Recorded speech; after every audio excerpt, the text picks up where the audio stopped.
नमस्कार दोस्तों, तो आज आपका स्वागत है फ़िल्मी चर्चा में। और आज हम बात करने वाले हैं ऋषि कपूर के बारे में। ऋषि कपूर, जिसके बारे में आप सभी जानते होंगे, आज एक ऐसी शख्सियत की कहानी है जिनकी मुस्कान में थी मासूमियत, अदाओं का नशा और एक्टिंग में था पूरा कपूर ख़ानदान का जादू। तो जी हाँ, हम बात कर रहे हैं आज आपकी चॉकलेटी हीरो, रोमांस के बादशाह ऋषि कपूर जी के बारे में बात। शुरुआत में हम बात करें तो ऋषि कपूर का जन्म 4 सितंबर 1952 को हुआ था। मुंबई में उनके जन्म हुआ था और महान शोमेन राज कपूर और मां कृष्णा राज कपूर खानदान की तीसरी पीढ़ी, जिनके खून में था सिनेमा का खून दौड़ता था।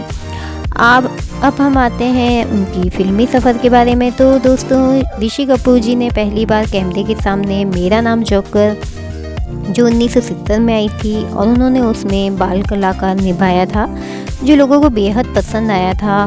और कमाल की बात तो ये है कि उस रोल के लिए उन्हें राष्ट्रीय पुरस्कार भी मिला था। फिर आया वो साल जिसमें ऋषि कपूर को स्टार बना दिया। 1973 में ये फिल्म थी बॉबी डिम्पल कपाड़िया के साथ उनकी जोड़ी जैसे कोई आग लगा दी हो पर्दे पर। लड़कियां उनके गानों की दीवानी हो गई और फिल्म सुपर डुपर हिट रही। और गाना था हम तुम एक कमरे में बंद हो और चाबी खो जाए, जो हर किसी की मुख पे ये गाना सेट हो गया था और हर किसी को वो गाना बहुत पसंद आया था। 80 और 90s की हम बात करें तो ऋषि कपूर वो हीरो हैं, वो स्वेटर पहनकर और रोमांस करवा देते थे। चांदनी, नगीना, कर्ज, सागर और अमर अकबर एंथनी जैसी फिल्मों में भी उन्होंने बेहद खूबसूरत कार्य किया, जिसको लोगों ने बेहद पसंद किया। हर फिल्म में उनका चार्म, उनका स्टाइल, उनकी आंखें, मासूमियत सब कुछ झलकता था, जो दिल को छू जाता था। पर्सनल लाइफ की बात करें तो ऋषि कपूर ने नीतू सिंह के साथ शादी की और दोनों की जोड़ी ऑन स्क्रीन और of screen super duper hit रही। 2 बच्चों के पिता रणवीर कपूर और रिद्धिमा, जो उनके एक बेटा और बेटी हैं। और एक आखिरी सफ़र रहा जो उनका कैंसर से लंबी लड़ाई उन्होंने लड़ी।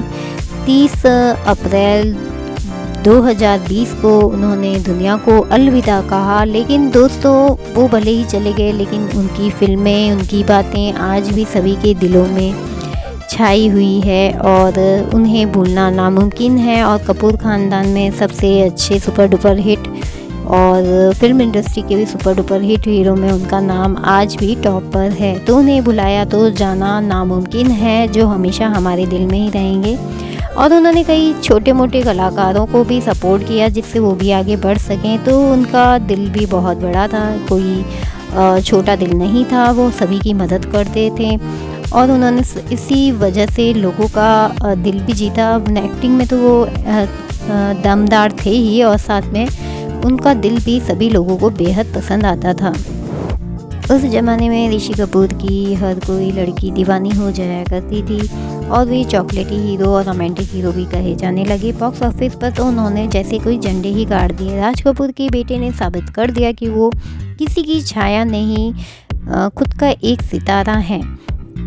70s, 80s और 90s में भी ऋषि कपूर का सुनहरा दौर रहा। कर्ज, अमर अकबर एंथनी, सागर, नगीना, चांदनी, हीना जैसी फिल्मों में भी उन्होंने अपने कार्य से सभी का दिल जीता।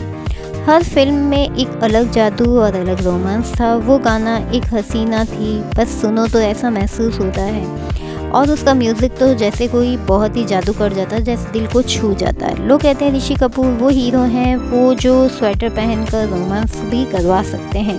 जी हाँ, उनका स्टाइल, उनके डांस मूव सभी बहुत ही बेहद खूबसूरत थे और वो मासूम आंखें सबके दिल जीत लिया करते थे। और फिर आई नीतू सिंह।